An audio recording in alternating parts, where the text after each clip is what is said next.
Welcome to Better Together with your hosts, Emily Italia and Jennifer Morrow. When we all work together, we are stronger and can accomplish more for the kingdom of God. And now, here are the hosts of Better Together, Emily Italia and Jennifer Morrow. Good morning, everybody. Welcome to Better Together. I said morning because we're recording it in the morning, but Right. I don't know what time you're listening to it. But It's morning now. yeah, it's morning now. So thanks for joining us. Hello, Em. How are you? Good. How are you doing, Jen? Good. It's been busy.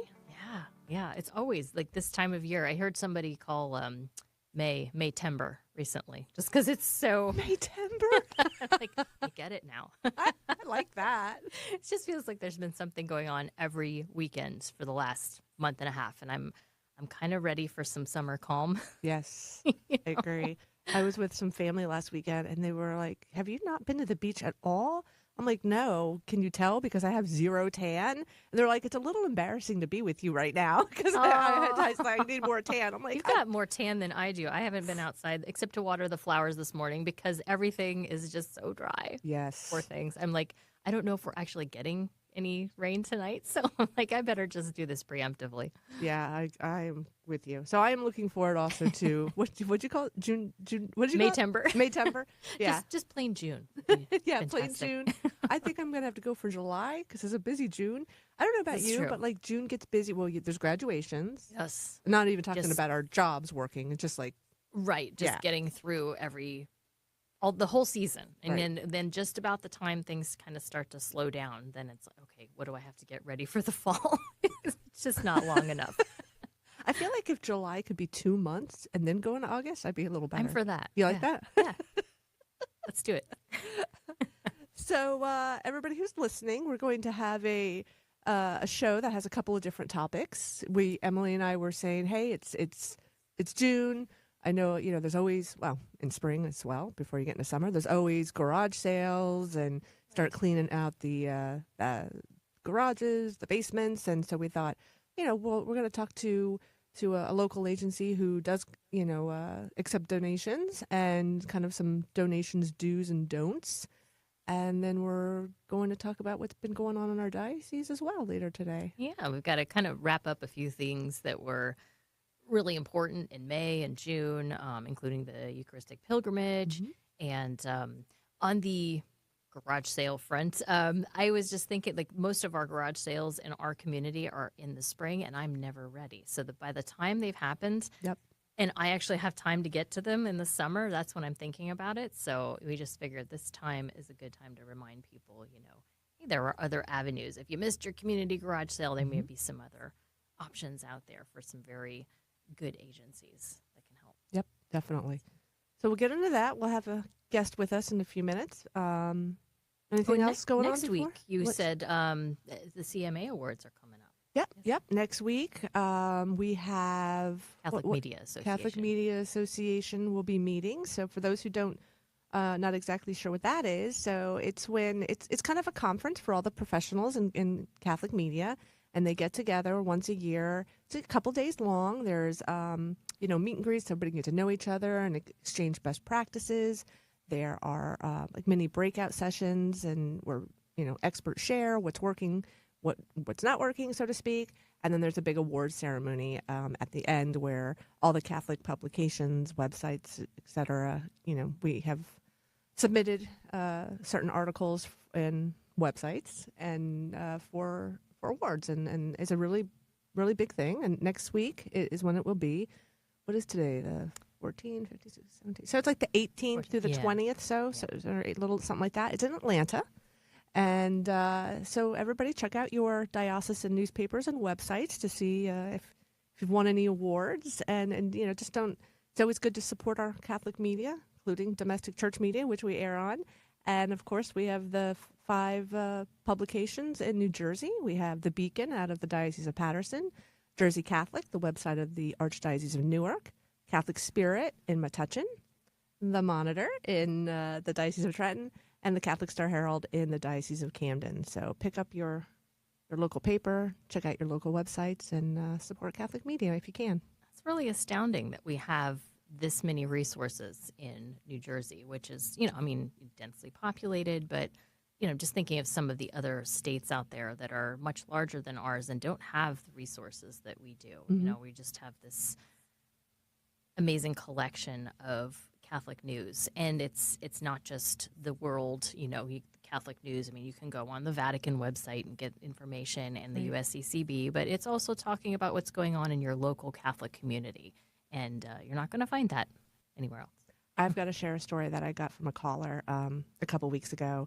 So she's a subscriber of the Catholic Star Herald, and not this past Easter, but the Easter before, Easter 2023, we always run a couple of series, a couple of features on young men and women or any age that have come into the Catholic Church at Easter. Right. So we did an article about a family, and the man had come in, his wife was already Catholic, and the kids were, and one of the children had cancer, 3 years old. Oh. So we did a feature on the family, and the man came into the Catholic Church. Well, in the past couple months, recently, his son died. Oh. And, people who had read the article knew. A lot of people knew him. Sure. I didn't know it because it was in a whole different part of the diocese that I was aware of. So the reader calls me, and she said that she wanted to thank us for running that article last year. She said she read it. They had gone to a parish around the corner from her, so she went to the parish to meet them and say congratulations when he came in. And then when their son died this year, a whole year later, she still remembered them.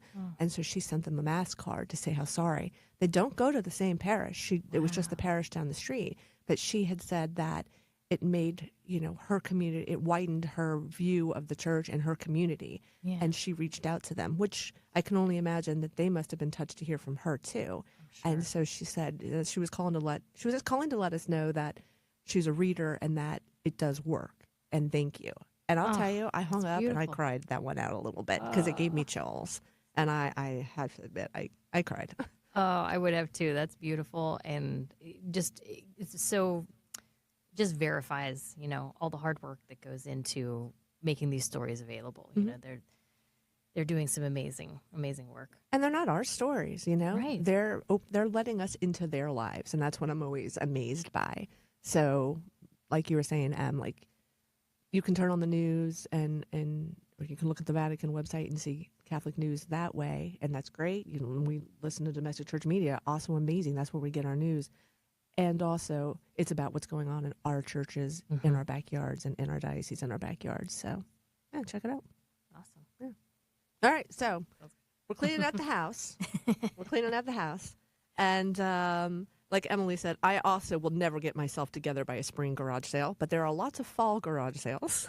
So this gives you all summer All to get summer. organized Right. and carefully glean what is still usable. And I think that was one of your points. You had a little to-do list. I did. Do's and So, don'ts. Do's and don'ts. Everybody's watching on YouTube. I'm putting on my reading glasses now.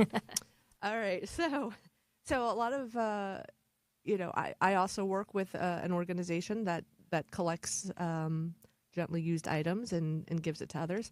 So these are some of the things that we have experienced, but also from what we've heard about in the community from working with Catholic Charities and our other Catholic organizations and Goodwill, so many, Salvation Army, so many. So this will be a little do's and don'ts. How's that? So not everything you have has value. So you can recycle it or just throw it away. And I don't know about you, but my house does not throw away anything. We are experiencing similar Yes. holding on to things way too long. Right. Yes. We do too. And so I was actually in somebody's house recently helping them clean it out. And she was like, let's just give this to Goodwill. And I turned it over and it was from the dollar store. Oh. And it was beat up. Oh. And I was like, you know what? It came from the dollar store. It can go into the recycling because, Right. not everything that we have in our basements and our garages and our attics is, what would you say? Maybe it's good for a season. Yes. But it's not something that has longevity. It's Right. not maybe made out of materials that are going to stand the test of time. So even if it's, maybe I could get a few more months use out of it, it's really not going to be of value to somebody who is really in need Yep. of whatever item that is. Something. I heard somebody mention along the lines of, if you wouldn't give it to a family member or a friend, Right. don't give it to an organization that's collecting. Even though, we all want to do that because we want to feel like we're helping, but sometimes that actually can hinder it. And that kind of leads to the next thing that, yes, it's nice to donate, but sometimes you could accidentally be causing someone else extra work or money.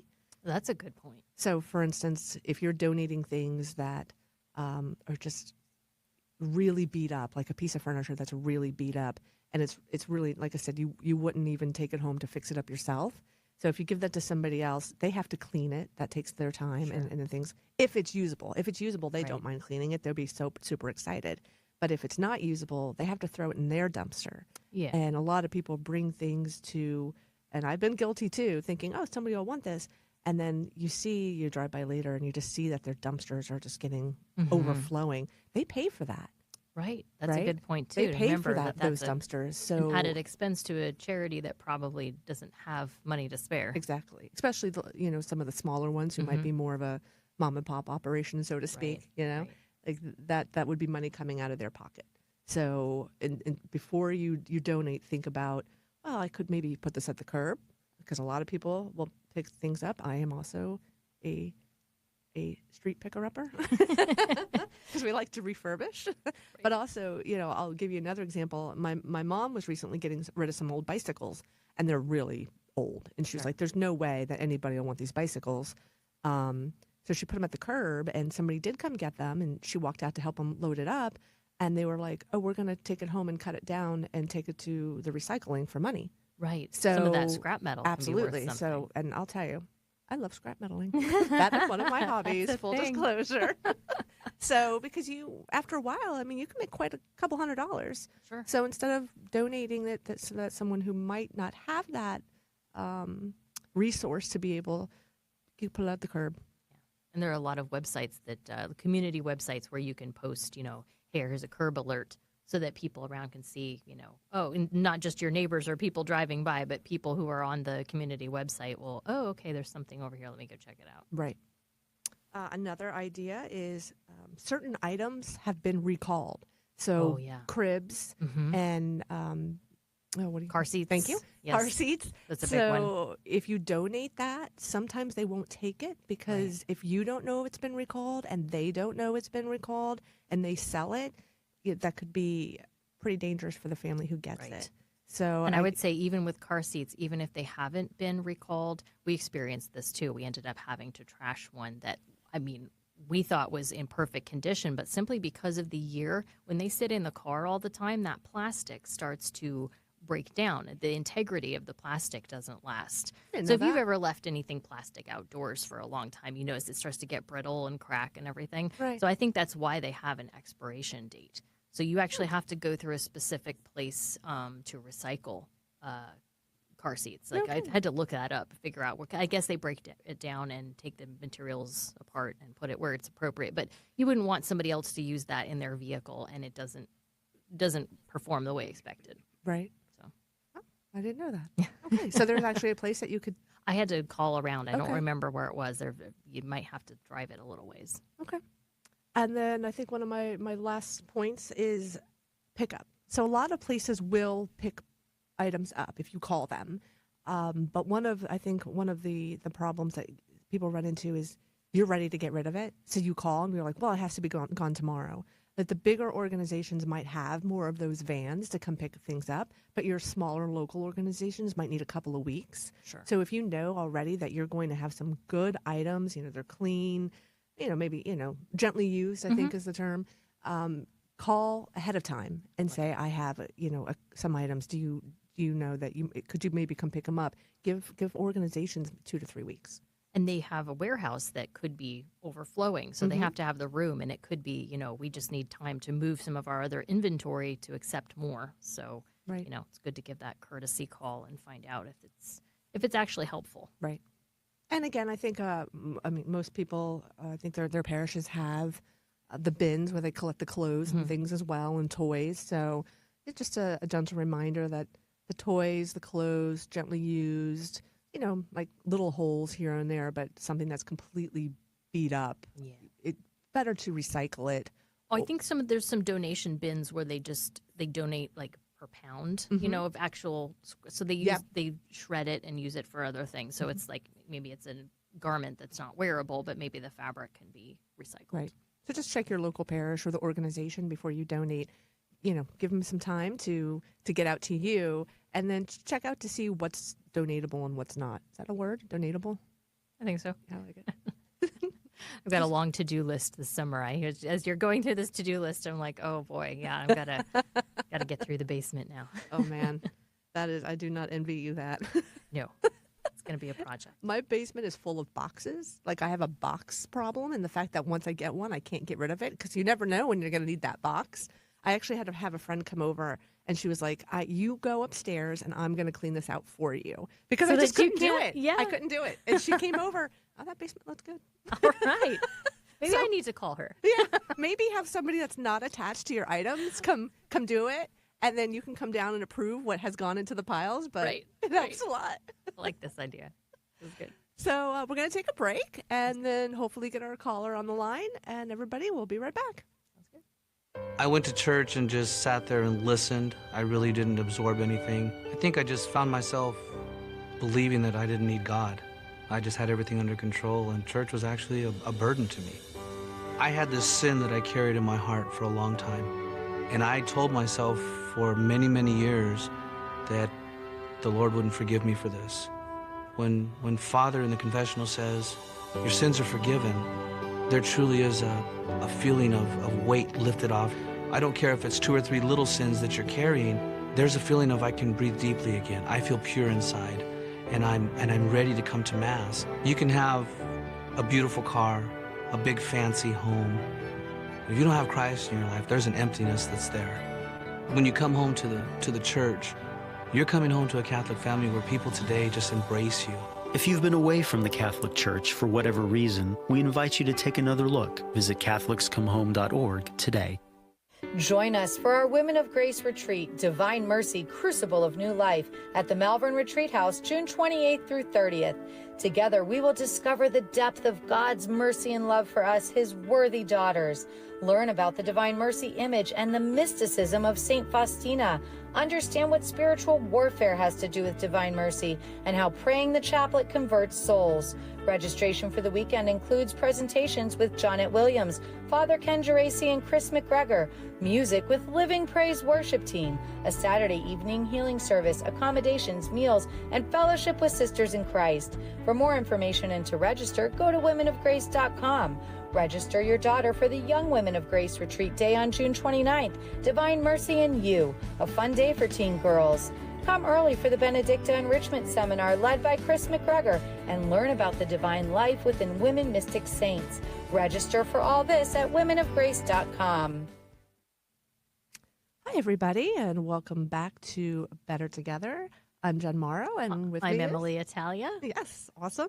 So if you're just tuning in, we've been talking about donations and cleaning out our basements and attics and the do's and don'ts. And we have a guest with us today. This is Jim Ward. He's the president of Vincent's Legacy Furniture Outreach, the St. Vincent de Paul Conference. Welcome, Jim. Thank you very much, Jen. And thank you for inviting me on the program. Yes, we're very excited.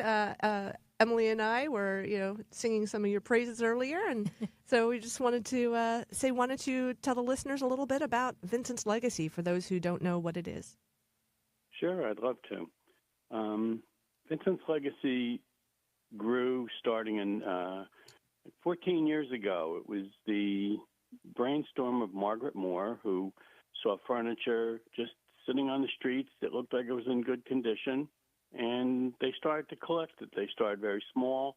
They were connected with St. Rose and Belmar, and it expanded from there. It just got bigger and bigger. They started storing some furniture and delivering it, and during Sandy, it became part of the House in the Box program to serve people Superstorm Sandy. And then in 2020, we were incorporated and then commissioned by Bishop O'Connell as our own conference, separate special works conference within the diocese. So we've been around about 14 years, and and just grown steadily since then, and we continue to grow as more and more people learn of our ministry and what we do and become aware of it. And our main mission is we work with the other St. Vincent de Paul conferences throughout the diocese, and often the conferences can help people get into apartments. They may help with rent or utilities, or occasionally they may assist with a security deposit here and there.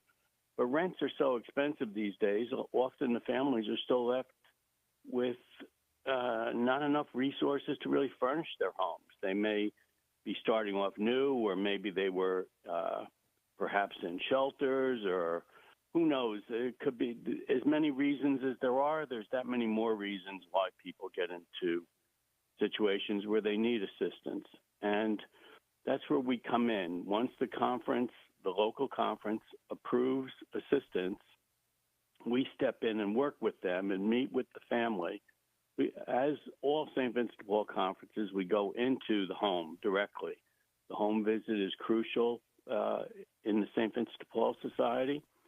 And we go in and we meet with the family and we discuss with them what their needs are, room by room, and we take measurements of the walls to make sure, we get the right size couch, and what size bed fits in the bedroom? Can it fit a nightstand? What style dresser, bureau style or chest style? And, and then in the kitchen, what kind of household items do they need? Do they want rugs? Because people have their own ideas and their own styles that they want to help turn their apartment or their house into a home. And that's really what our model is. We want to turn someone's house into their home. You walk in, it's 4 walls, you walk in the door. But by providing them furniture, we give them the dignity to really turn it into their own personal home. That's beautiful, Jim. This is Emily. I wanted to follow up on something you said about the actually meeting with people. I don't know of too many organizations that collect donations that are that conscientious and that interested in forming their relationship. Is that something that St. Vincent de Paul kind of brought in? You said that all the conferences do this. They meet with families in addition to the particular to Vincent's legacy. It is really, the home visit is a crucial part of the St. Vincent de Paul Society. Frederick Osnum, who started the St. Vincent de Paul Society, believed in meeting people, going out and meeting them one-on-one and through his acts of charity. And we have followed that now for hundreds of years, that the St. Vincent de Paul Society has followed that model. We go in, even the local conferences, in my own local conference, if you're going to help someone financially, you need to meet them one-on-one. In almost all cases, you meet them in their home. Sometimes that's not possible because they may not even be in a home yet. You may have to meet them at the local church or perhaps at a diner or a park or something like that if they don't have a place. But the one-on-one contact is what's most important. We don't do it through electronics and where you don't see the person. We meet with them one-on-one. That's really a guiding principle within St. Vincent de Paul. And for furniture, it's especially important because you get to see the things like the color of the rooms. You see the size of the children's bedrooms and all the little things. You see the size of the kitchen, and you get to ask them. They'll open their cabinets and show you what they have in their kitchen. And you say, well, I don't see glasses, or I see paper plates. So would you like some dishes? Would you like, what pots and pans do you have, and which ones can we help you with? Those kinds of questions. It's hard to do that virtually or over the phone and really get a good feel for what our neighbors and friends need. That's a good point, that I mean, maybe they wouldn't think of some of the things that would be available, so maybe they wouldn't even ask. But if someone is there to assess and actually see something's missing, that prompts that conversation forward. And I love that it's giving someone who's in a, unenviable position some return to dignity. We're all part of the human family, and we all experience different challenges, and it's just recognizing that, this is a opportunity to create a relationship. I know Jen has worked with folks that she's still in contact with over the years who have benefited from places like Vincent's Legacy. Oh, definitely. You're so right. We often get a reference from a conference, and it may be that the family needs beds, say, for their children. And rather than just bring them beds, we said, well, we really do need to meet with them, and we explain why. I don't think I've ever been on one of them where it is just what the person first asks for. You go into the bedroom and, well, how about a dresser? Even if it's something as simple, do you need hangers to put in the closet? And you go, even if they say they just need one thing, I know I personally, and I think all the assessors go room to room, and just to make sure and to question them. Since we're there, we want to be able to provide the maximum amount that we can that will help them get to as comfortable a place as we can get them to. And then, Jim, once the assessment has been done, Vincent's Legacy has a warehouse, and then a moving team goes and they actually help move all the items in. Correct? Yes, we go in. The assessor determines what they need, working with the family, then goes back to the warehouse and selects the furniture from what has been donated and picked up in the prior weeks or months. And we select it, we place it on hold, and then it goes on the schedule to be delivered. And a team goes out. We have our own truck, and we have access to a second truck also.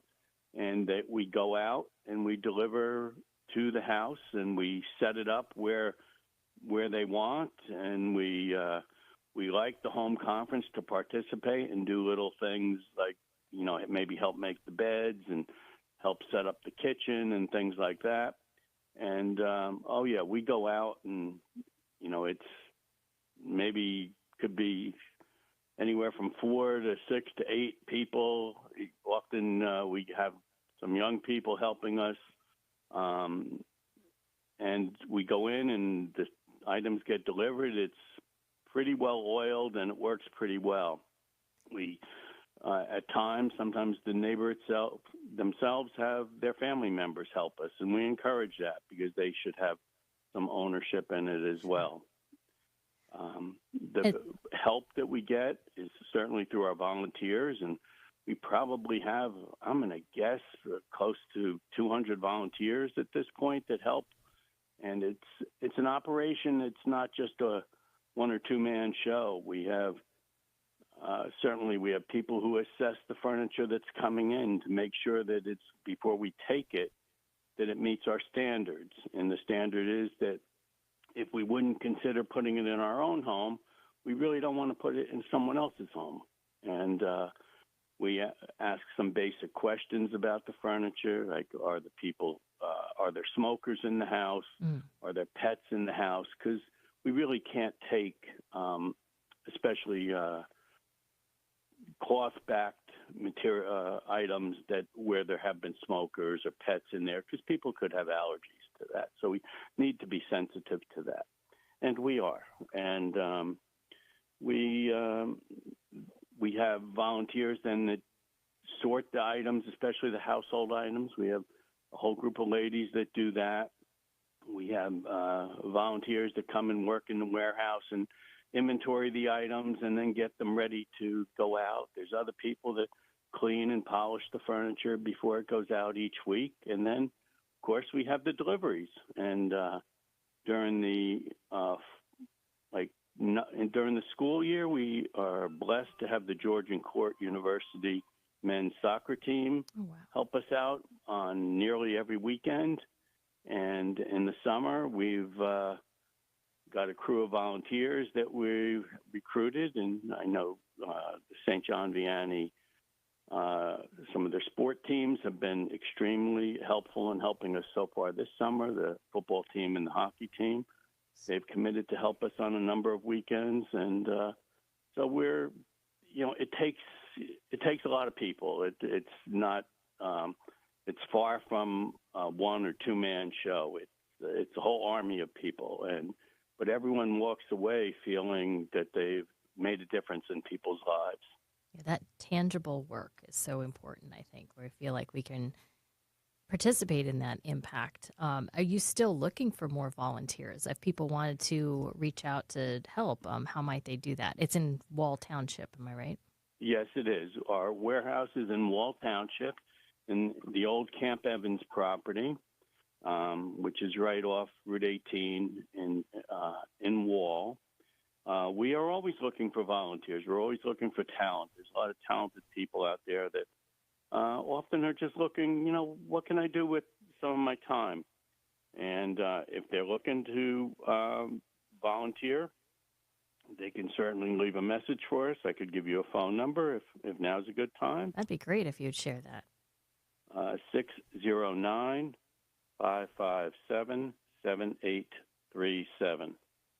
All right. And just leave a message indicating they'd like to volunteer. Someone will get in contact with them and discuss what the opportunities are to volunteer. They're welcome to come to one of our meetings and see how we operate that way, or just visit the warehouse and see how that operates.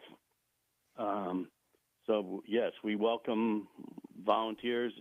We always need volunteers, and I have to say, doing any St. Vincent de Paul work, whether it's in like a home conference or this, you really do leave, I believe, richer than you came in. You feel good about what you're doing, and it's especially true with the furniture ministry, where you're not just paying a utility bill, which is a little bit more remote.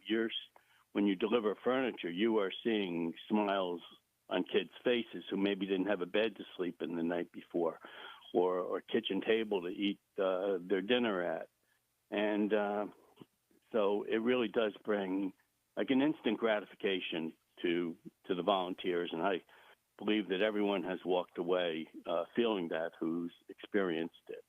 It sounds like one of those deals where somebody walks away with tears on both sides. Oh yeah, we've had people do that. Definitely, we've people are moved by the experience.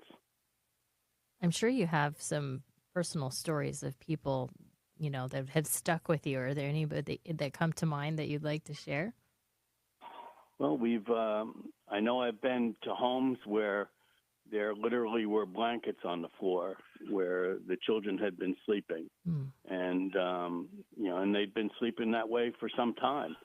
And then you bring beds in and you set them up, and we've had kids just jump on, right on the beds and, just ecstatic that they have a place to sleep. We've had set up kitchen tables and had comments made, now we can eat together as a family tonight. And it does, warm your heart. And, we've helped people with, really in all different situations. There can be seniors that are going into senior housing that maybe just need a few things, and sometimes they even just like to talk to you and you visit with them. That's true of all St. Vincent de Paul conferences. But you could also have families of 6, 8 people where you're bringing in a full truckload or more of furniture, and you're so significantly changing their life that it does make a difference. And Jim, what advice would you have for those who have furniture that they want to give? Emily and I were talking about a little while ago about some do's and don'ts, and one of the things we talked about is try not to wait to the last minute to call because you need the furniture out tomorrow, but like like Vincent's Legacy, if there's one truck or and then another one you have access to, you might not be able to get out in 24 hours. Oh, that's definitely true. We would not be able to. Our volunteers, generally, we work on Saturdays for pickups and deliveries, and our backlog is normally anywhere from 2 to 3 weeks, could go to 4. It really depends how busy we are, because we do need to maintain both the intake of furniture and the outtake of furniture. So the earlier people plan, the better chance that we would be able to be a resource to help them. And if they have furniture, they can go to our website, and there's buttons to donate furniture, or they can call the same number that I provided before, which is 609-557-7837. Someone would call them back and go through a list of questions. Now, the types of furniture, I should say probably that we do not take. We don't take big dining room, like break fronts or large dining room tables, simply because the apartments, for the most part, can't accommodate them. They don't have the room. We don't take king beds, and we don't take very, very large, oversized dressers, things like that we don't take. And, of course, I mentioned about pets and smokers, that would be a restriction that we wouldn't be able to take. But things like especially small kitchen tables, dressers, nightstands, end tables, generally couches and chairs and things like that, we take those. And we could go into one house and easily provide 4 or 5 dressers.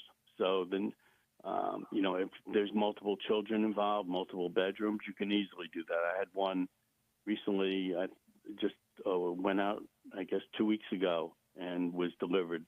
5 dressers went out because there were the couple, and then their 4 children. And so there is definitely a need for that type of furniture, and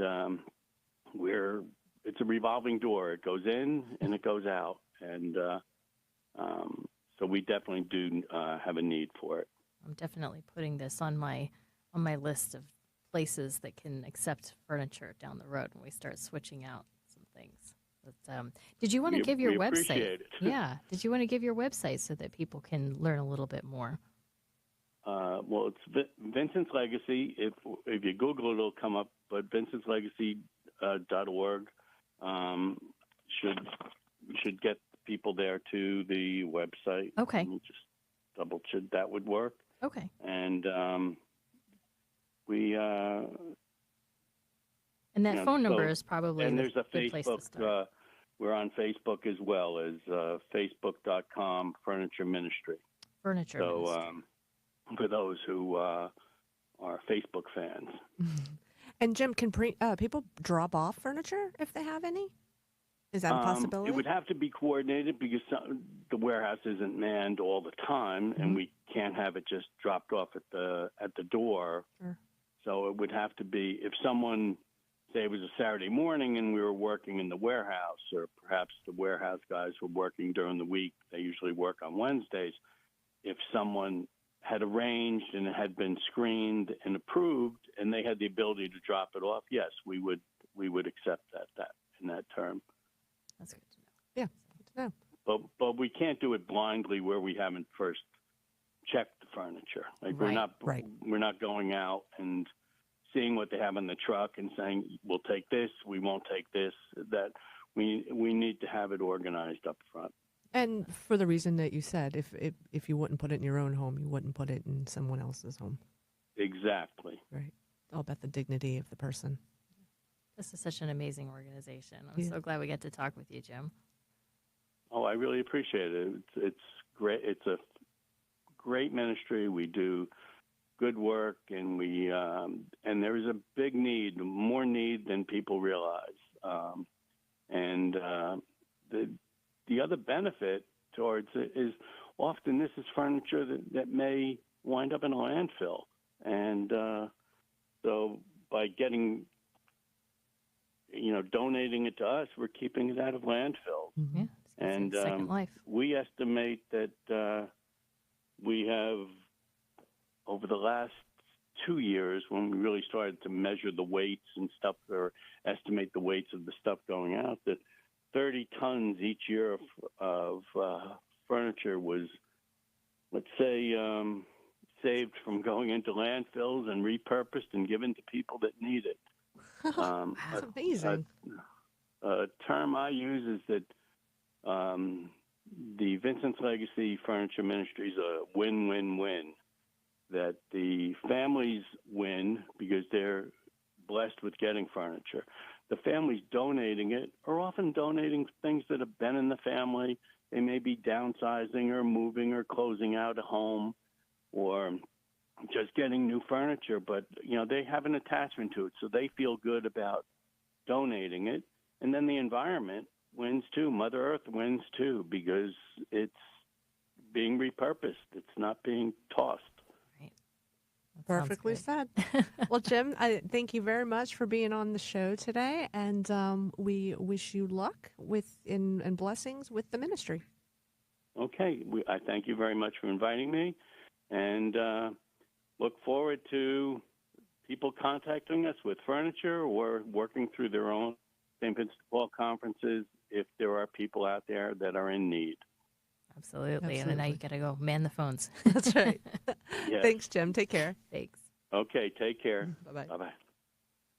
So one of the things I really like about what Jim said, and when he was going back to at the very beginning, how it started, right? Mhm. He was saying it started with one person, Margaret Moore, it started by basically collecting furniture off the street, right? But then as he went on, he says, this is an operation with 200 volunteers. It's not just two people. It couldn't run with two people. No. But I think what really struck me about that is that, yeah, it can't run with two people, but it started with one. Like one idea 14 years later has turned into 200 volunteers and countless homes and people being served. That is so powerful to me because one person really can make a difference. Oh, totally. And then having that, I'm sure, the intercession of the Holy Spirit. I know that I seem to recall doing a story at one point in the Monitor on Margaret Moore and her efforts to try to find a viable warehouse and a place, just the means of trying to make this organized and in a way that was bringing that dignity to families, so they weren't just ending up with items that couldn't be used or they couldn't transport. So, I mean, what a beautiful testament to, hey, guess what, God, I have this idea. What do you think? Can you help me out? Oh, I love that. So, And then you did. I think it's the fruit of working with the divine and saying, I'm here, I'll be your instrument, just help pave the way with the things we need. So Well, again, that number for Vincent's Legacy is 609-557-7837. And speaking about the divine, on our last episode of Better Together, we had two guests who were speaking about the Eucharistic pilgrimage that that did go through the Diocese of Metuchen and the Diocese of Trenton. And so I just wanted to kind of regroup with you, Emily, because I think you had some experience with the Eucharist I did visit. I did get to attend the evening that was at the cathedral in Trenton, St. Mary of the Assumption Cathedral. And it was bilingual, so we had Spanish and primarily Spanish, a little bit of English, I think, mostly for the children. But it was so joyful. Like that is what struck me so much about being in that packed cathedral. I mean, I think every seat was taken. And the enthusiasm when the Eucharist arrived, the pilgrims had already walked 14 miles that day. So then from Metuchen, they came with the van and the perpetual pilgrims. I think there are 5 of them on the Seton route. And just the transfer from Metuchen to the door of the cathedral, a bishop was there to receive Jesus. And then just throughout the rest of the Mass and the procession around the cathedral, it was infectious. And the thing that struck me the most was, I mean, I was saying to Jen earlier that, we receive Jesus every time when we go to Mass. It's the same Jesus, Right. But I think what what was really striking about why is this different? It's that public witness, that public presence, because there's been people observing. You see this large group of people walking around with the Eucharist and I don't remember what the tent is called that they carry. And it's a visual. Just it calls people into the moment and asks them to ponder what is this, and maybe do some research or talk to some people who are on the pilgrimage and. Maybe an opportunity for renewing their faith or learning more. So that was the kind of the feedback that we were getting from people who were able to go to the 3 different sites that it was in the diocese before it walked across the bridge into Pennsylvania. Yeah, so it was really powerful. And so it was. Oh, sorry, all my It dioceses are getting. Thank started you. at the cathedral. And then it went to St. Mary's in Manahawkin, Okay. and they had both a mass in the morning for the youth and the school children, and then in the evening they also had a mass and a procession. And then it made its way the next day to St. Mary's in Bordentown, and they had a mass and a procession there, and then it made its way to the Lower Trenton Bridge. Nice. So I jam-packed 3 days. Oh my goodness.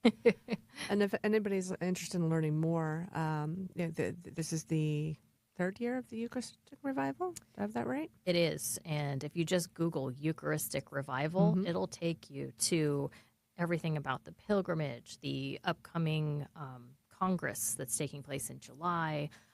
You can learn more about the pilgrims who are on the journey. You can learn more about the Eucharistic Revival and all the different things happening locally in your parish. So, there's just tons of information. Yes, it's not too late to get involved if No, this get is another the first year. time you're hearing about it. Yeah, definitely check it out.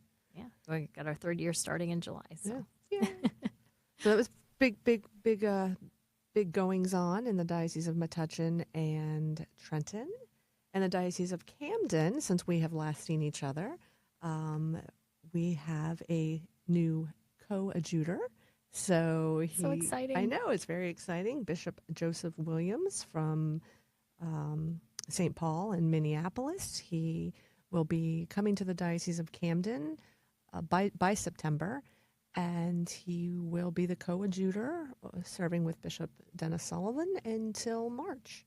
So Quite a young bishop. He's young, yeah. He's 50. He's one of, I want to say 8. Yeah, I think that's right. Oh, no, Big it's 9. family? Oh, no, it's 8. No, it's 9. It's 9 because I remember it's 9. It's 9. Yeah, big family, close family. He has another brother who's a priest. Nice. And from what I understand, they're all very close. So I think we're going to have to keep him company while he's here. I'm going to make sure he doesn't get homesick. I read in the national article that came through on the wire that he also has a lot of experience in Spanish-speaking ministry, which is wonderful for our state. Yes, and South Jersey is a very large Latino population and a very active Hispanic ministry. So we were very excited about that. Actually, there's a press conference. We had a press conference the Diocese of Camden did when he arrived. So if you want to check it out and learn a little bit more about him, because he was in our diocese for about 48 hours, meeting the diocesan staff and visiting some of our organizations and schools. So check it out on CatholicStarHerald.org and learn more about him. He's a really nice guy. Did you get to meet him in person yet? Yes, we had a news conference. I got to ask one of the questions. Nice. And then we all get to meet him. It was a blast. He's such a nice guy. And then he celebrated a mass with Bishop Sullivan, and then the next 2 days he was around, and he'll be back soon. Looking forward to getting to know him better. Yeah, it's very exciting. Fantastic. And that's what's going on. Yeah. And then we'll Got have a couple the summer. minutes left. Yeah. Do you want to introduce the? No. This month. Because you have your nice notes in front of you. Well, as I about always nice, talk about but- Emily's lovely notes, and she has them. So Coming up on June 22nd, we begin Religious Freedom Week, and we was looking at what the United States Conference of Catholic Bishops has. Every single day that week, they have a different topic for which they've asked people to pray. And so beginning on June 22nd, we're asking and that's actually incidentally the feast of St. Thomas More and St. John Fisher, who were known in their day for speaking up for the church. You can do some research on them. I won't bore you with all the academia that I'm not well versed in. But the June 22nd, we've been asked to pray for sacred spaces, that people have the freedom to gather and worship without fear. And they had noted, the bishops, that there have been 320 cases of vandalism since 2020 in sacred spaces, in churches, in pro-life pregnancy centers, and other pro-life organizations. And they also noted the rise of anti-Semitism, just a big attack happening on sacred spaces, sacred ground. And so we're asked to pray for that on the first day, the 22nd. The 23rd, there's a call to pray for those who live under unjust laws, with blasphemy laws in other countries. When you're not conforming to the religion of the state, you can actually, it's criminalized. You can be sent to jail. June 24th, the freedom to speak the truth, praying that the Holy Spirit give people the courage to bear witness to the gospel in all settings. June 25th is service to immigrants. So we pray for the protection of migrants and refugees and those who help them. June 26th is prayer for India. Apparently, they are one of the countries that has the highest incidence of anti-Christian violence. I didn't know that I didn't know until that either. Yeah, so I would have picked some other countries. I would have too. Or, thought of other countries But ahead apparently of that. it's on the rise there. June 27th, Faith at Work. We're asked to pray to promote the freedom to promote the culture of life in the workplace, and that includes in any of the health policies held by the insurance companies that are in your place of work, to have the freedom to oppose things that go against our faith. June 28th was a prayer for civility, remembering the dignity of all people and keeping things civil when it comes to discourse about different political ideologies, and just remembering that we have to be respectful. And then finally, June 29th, a prayer for Catholic health care, and that it respect the consciences of those who are providers, allowing them the option to opt out of things that go against our Catholic faith. Good sum up. Nice job. I was trying to be I within know. the I time saw period. that. You're prepared. You're a professional. You should have a radio show. I should. But I'm really glad we got to all those. And there's more information on the usccb.org site. You can see all of the prayers for each of those days goes into depth and has the prayers there. Right. They have all kinds of links embedded in the article. So I was very tempted to go into a little bit more detail, but I thought I don't want to miss any of those days. But some of them just explain a little better how you can be involved, or how people might be at risk in these different things that you might not have thought about. Right. That there's actually a challenge to religious freedom, even in the United States. And what were the dates again? It begins June 22nd. So it's the 22nd through the 29th. Okay. And everybody, check out usccb.org for more information. So, it's always a good been resource. good to catch up again. Yeah, And- and so we're going to have a little break We for will. a couple months, and we're going to get some wonderful shows set up for this coming year, beginning in September. Yeah, and definitely check back with us because there's a lot coming up, I already know, in many dioceses, and we'll have a list for you. And everybody have a safe, healthy, and blessed summer. Thank you, guys. Stick with us.